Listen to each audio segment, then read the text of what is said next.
Life is so often about giving and getting. It's about promises made, promises broken. It's about feeling like we're winning and feeling like we're losing, feeling like we have and feeling like we don't have. Is there another reality to live in?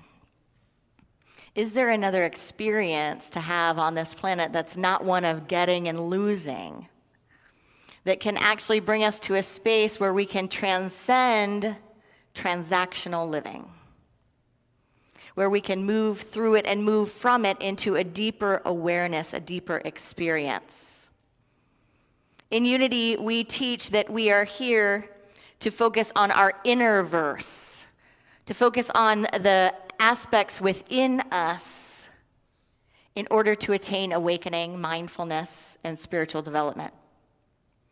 We're exploring ideas of abundance. We're exploring ideas of prosperity. And Unity has a long history of exploring these ideas, of taking this teaching that the kingdom of God is at hand, the kingdom of God is at hand, the allness of God is at hand, taking this idea that we are abundantly blessed and moving it into motion, moving it into practice. Letting those words not just be words, but letting them be a living reality to us. And as Charles Fillmore would say, prove it. He takes these spiritual principles that he passed down to us as Unity's co-founder, and he said, don't believe these ideas because I said they're true. Prove them for yourself. So what is it that you want? Have you thought of what you want? Do you have a big list of things that you want? Whenever I teach about abundance and prosperity, I teach people to look underneath what it is they're saying they want. Because there is always something that underlies what the mind thinks we want. So our human self has a desire, a human self has a so-called need, but underneath that need there is something deeper. We may think we want a vehicle, we may think we want a house, we may think we want this perfect soulmate loving relationship, but underneath there is something deeper calling us. It may be that we want freedom, it may be that we want safety, it may be that we want comfort, it may be that we want to experience love. But our human condition, our human self looks outside to say, if I get this, then I will have that. And unfortunately, it can be an incredibly disappointing process because all of this changes, doesn't it? Has anyone tried to stop life from changing? You get something, you lose something. It could be incredibly frustrating if we think that the source of our good is about things. If we continue this circus of trying to build up things in order to feel okay, in order to feel prosperous, in order to feel safe. There is always something that underlies what we think we want. Do you believe that there's a possibility that God is all you want? It's a funny statement. God is all you want. Just consider the possibility. And I'm not talking about a man in the clouds. I'm not talking about something that's so outside of you that you have to strive to please and to reach. I'm talking about the ever-present Spirit of which we are all a part. I'm talking about meeting the divine, greeting life as a holy encounter, meeting God in everyone we meet, meeting God in the earth and the environment, to understand the laws of the spiritual universe, to see everything as an interconnected reflection of a magnificent whole.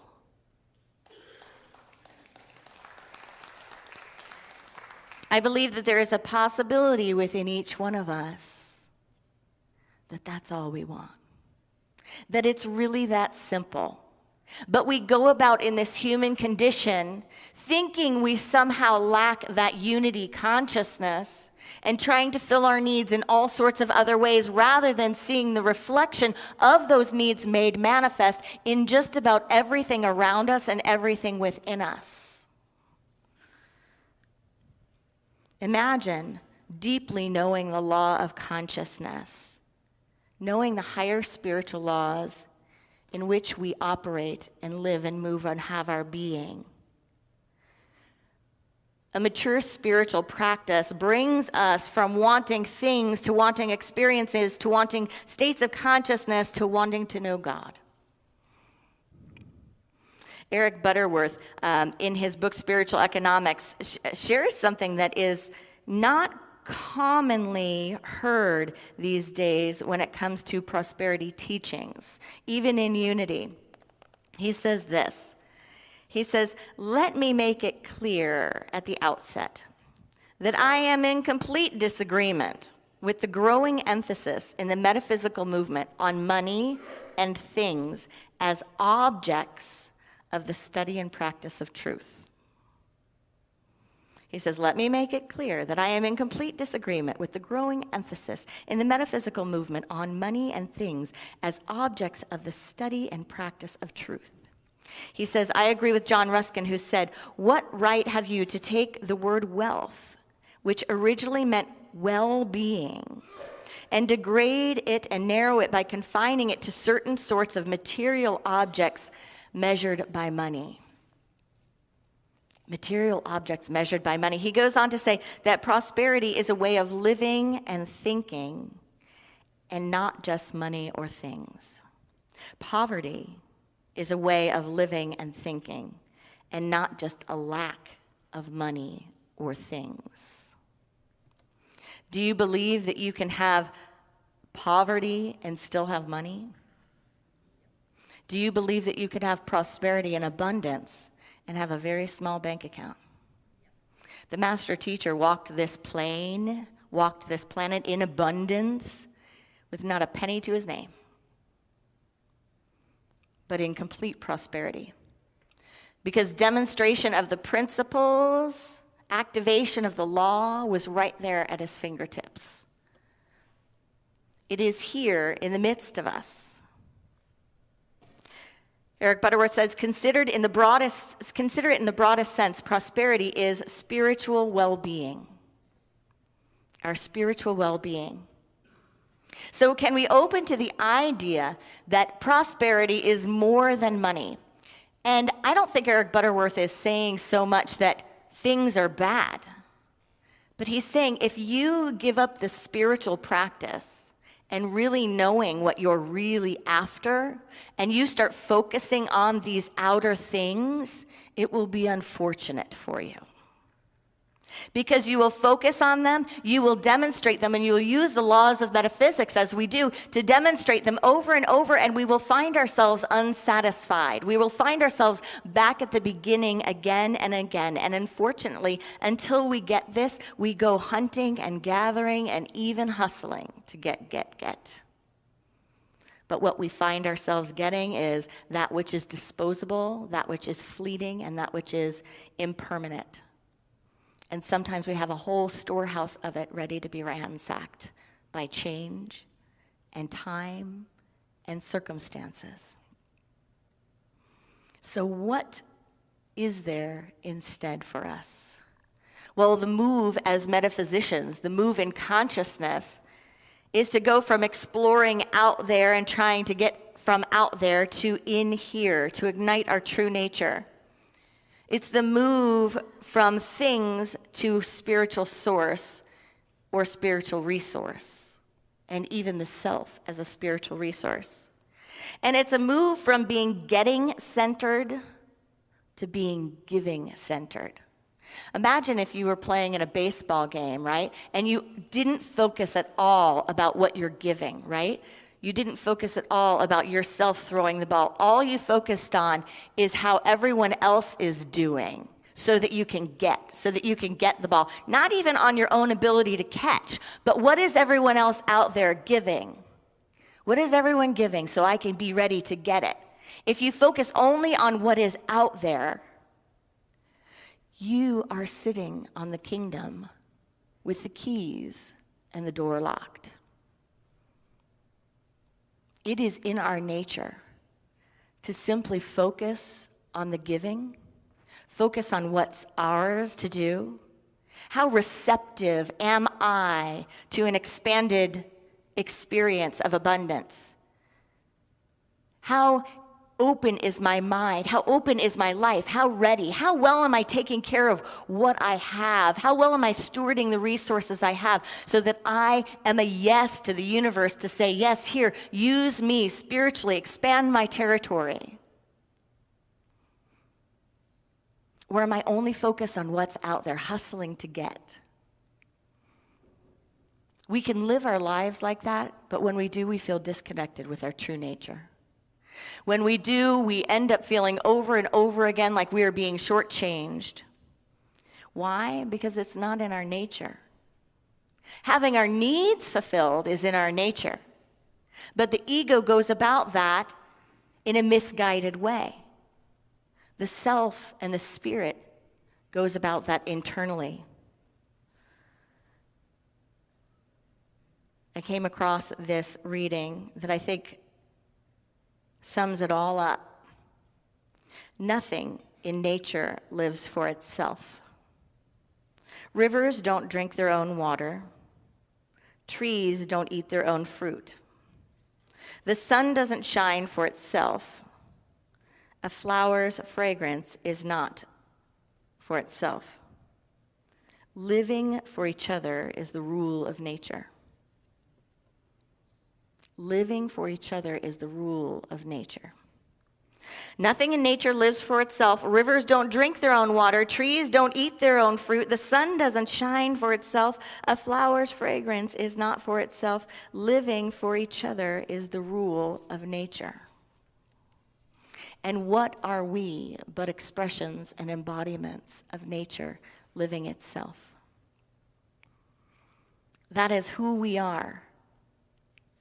God is the universal giver. It's the universal flow of life, the grand overall design. It's love giving itself into this universe, expressing itself into this universe as each one of us. The second we shut off our giving nature, we feel the illusion of being disconnected from our source. We are told that we are the image and likeness of God. Therefore, we are givers. But unlike the sun, unlike the leaves, unlike the flowers, see, they can't just stop giving the fragrance. It's just in their nature. It happens. But we've been given a choice. We have a choice, and we can stop the flow. We can step back from it and say, no. Or can we? What's your definition of tithing, giving? In Unity, we talk about tithing of time, talent, and treasure. Think about your own definition of tithing, what you've heard about tithing. A lot of people know tithing as being 10%, right? Circulating 10%. And people often think tithing is something that you decide to do or you decide not to do. And it takes a lot of courage to step into doing it because people say, okay, I'm going to look at my life, and instead of everything coming back just to me and being about me and my own little universe, I'm going to step into a greater sense of who I am, and I am going to circulate my time, my talent, and my treasure with the greater sense of me so that I can step into alignment with the principle of truth, that I am one with all of life, that I am one with God. The illusion is that we think it's optional. The illusion is that we think it's optional. 10% of your resources will go to something. 10% of your resources will always go to something. 10% of your time will always go to something. It's always tithed out. But what conscious tithing is saying, I am going to be aware and in alignment with where that 10% goes. It says, let me watch, let me see, let me be very conscious and mindful and in alignment with what I circulate and where it goes. Let me step into circulating where I see spiritual nourishment shared. Let me step into co-creating that which I want to grow. Because the truth is, we spend our resources all of the time, and we are growing things, and we are supporting things always growing things and supporting things. It's just whether or not we're conscious of it. It's how aware we are of it. And it's whether or not we engage in a spiritual practice and say to all of our resources, to the resource that we are, I live and move and have my being in a spiritual universe, and I choose to consciously co-create. I choose to be part of something bigger than myself when I step into that practice. Because together we can co-create more than we ever possibly could alone. Our time is no different. Our time is circulated, period, right? All of your time goes into motion. It goes somewhere. 10% of it, at least, is just lost into the ethers. Watching TV, worrying, fretting, gossiping, whatever else it is, right? Fill in the blank of any way that you spend your time, that if you were being conscious and if you were aware, you'd say, I don't really want to see the pie chart that comes back at the end of the year showing me that slice of pie that I spent doing that. I want to be more conscious. Well, a conscious tithing practice is a spiritual practice. It's a personal practice. It's not about a church. It's not about the Bible. It's about staying in alignment and having an active practice that helps us be mindful about how we spend our time, how we co-create with our resources, and how we develop our talents. We're the only creatures that can consciously stop that flow, that can consciously isolate ourselves, and instead of growing through giving, we can begin to shut down. So, giving happens. If you're alive, you're giving. If you're breathing, you're an inlet and an outlet of all that is God, right? You're an inlet and an outlet of the flow. But when we step into our power, when we step into the knowing of who and whose we are, we begin to be conscious givers. We begin to awaken something within us that is deep, deep potential.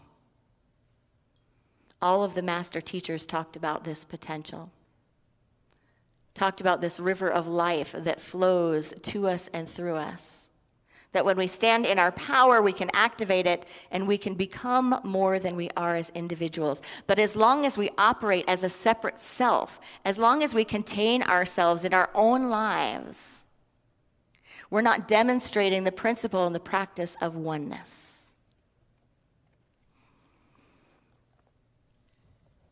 You are immersed in a field of life, love, and wisdom. There is an infinite flow of abundance and prosperity coming to you, and it has nothing to do with your bank account. It has nothing to do with your things. It has to do with knowing who you truly are and knowing your inner resources. So it's ours to check in. It's ours to check in and to raise the bar, not just for ourselves, but for all of humanity. Because when we demonstrate a higher law, it becomes like a radiant magnet. We begin creating according to it. We begin creating not just for the self, but for all of life and all beings. Sig Paulson, in Your Power to Be, said, according to the master of living, Jesus, the key to exercising our power to be the light of the world is our attention. Our attention. Where is our attention? Is it on getting or is it on giving? Is it on conscious circulation or is it on unconscious spending of time, talent, and treasure? Our attention is our choice. He goes on to say that Jesus pointed out that the eye is the lamp of the body, and that if our eye is sound or single, our whole body will be filled with light. Our attention is our inner eye, the door of our consciousness, And whatever gets our attention eventually gets all of us. Whatever gets our attention eventually gets all of us. That's the gift of a circulation process. That's a gift of being conscious about it, because we are setting our attention. And when we set our attention, that intention flows into all of our affairs. He goes on to say, an individual can give his attention to anything from a bee or a flower to an atom, and the secrets he discovers will fill books or even change the course of humanity. As we give our attention to the light of the world, it will yield its secrets. I invite you into these affirmations with me. Take a deep breath with me. Let there be light. Together, let there be light. I give my wholehearted attention to the light of the world I am. I rejoice as the light of the world. That I am flows through my attention to fill my conscious and subconscious mind with radiant energy. Friends, this is our birthright. It is our conscious destiny. It is ours to step in to conscious circulation. Namaste.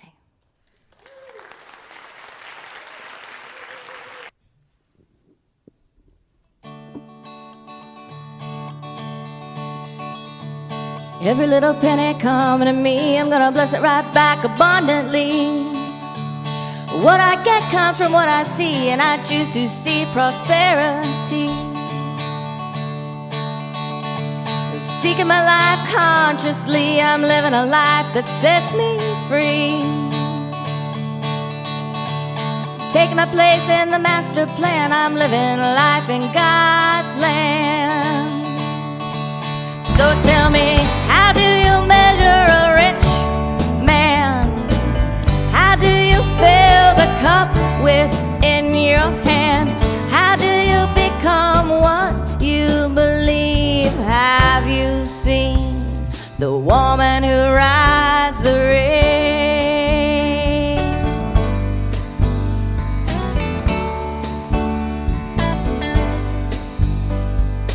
Every bit of love coming to me, I'm gonna bless it right back abundantly. What I get comes from what I see, and I choose to see lovingly. Taking my place in the master plan, I'm living a life in God's land.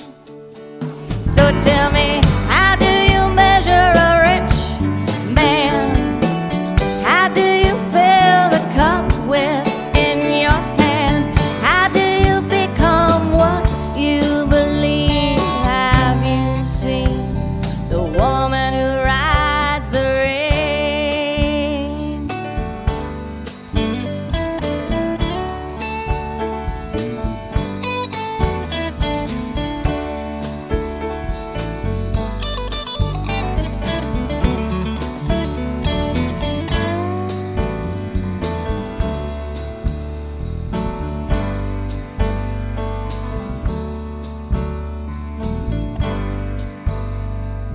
Every bit of health coming through me, I'm gonna bless it right back abundantly.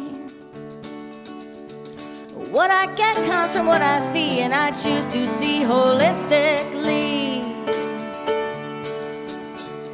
Taking my place in the master plan, I'm living life in God's land. So tell me,